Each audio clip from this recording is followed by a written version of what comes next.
मध्य प्रदेश का रोजगार पोर्टल कहता है कि प्रदेश में लगभग 26 लाख युवा बेरोजगार हैं, लेकिन सरकार कहती है कि हमने तो 90,000 युवाओं को रोजगार दिया है। और तो और स्कूल शिक्षा विभाग में 15,000 नियुक्तियां चल रही है। स्वास्थ्य विभाग में भर्तियां प्रस्तावित है। युवाओं को AI और डिजिटल मार्केटिंग की ट्रेनिंग दी जा रही है। ये कहना है सरकार का, यानी देखा जाए तो ऑल इज वेल। लेकिन मध्य प्रदेश विधानसभा में इन दिनों बेरोजगारों का मुद्दा जमकर छाया हुआ है। आकांक्षी युवाओं की नौकरी का मुद्दा विधानसभा तक पहुंच गया है। सत्ता पक्ष और विपक्ष के बीच में तीखी नोकझोंक हो रही है।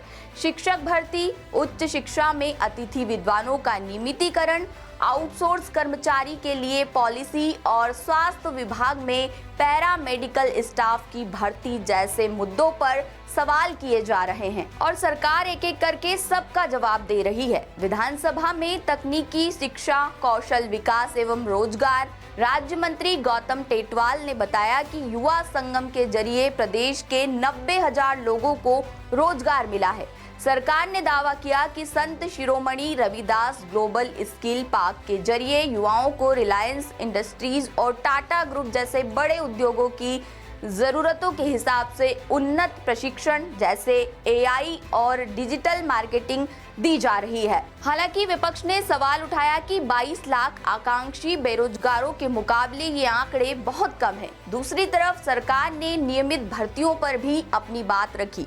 विधायक राजन मंडलोई ने कहा कि शिक्षा विभाग में 1,15,678 पद खाली हैं।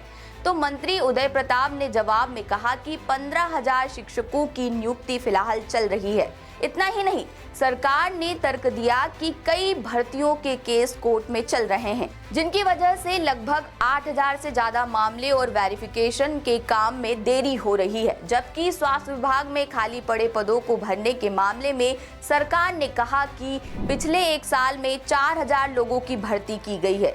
चिकित्सा के क्षेत्र में 38 से 50 चिकित्सकों, 1,256 नर्सिंग अधिकारियों, 75 एनेस्थीसिया विशेषज्ञों और 2061 ANM के पदों पर भर्ती की गई है।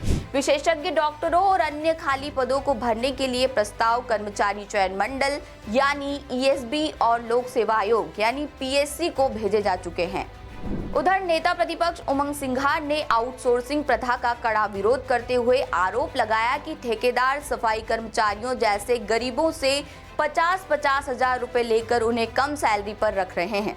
विपक्ष ने मांग की कि प्रदेश में खुलने वाले नए उद्योगों में 80% रोजगार स्थानीय युवाओं को देने की गारंटी के लिए सरकार कानून या नीति बनाए। यानी आप भी समझ गए होंगे कि चाहे सरकार हो या विपक्ष, ये इतना तो समझ गए हैं कि युवाओं को साधे बिना काम नहीं चलने वाला। शायद यही वजह है कि सत्ता पक्ष और विपक्ष दोनों युवाओं को खुश करने में लगे हुए हैं। फिलहाल आप इस पूरे मामले को लेकर क्या सोचते हैं, कमेंट करके जरूर बताएं। लेटेस्ट,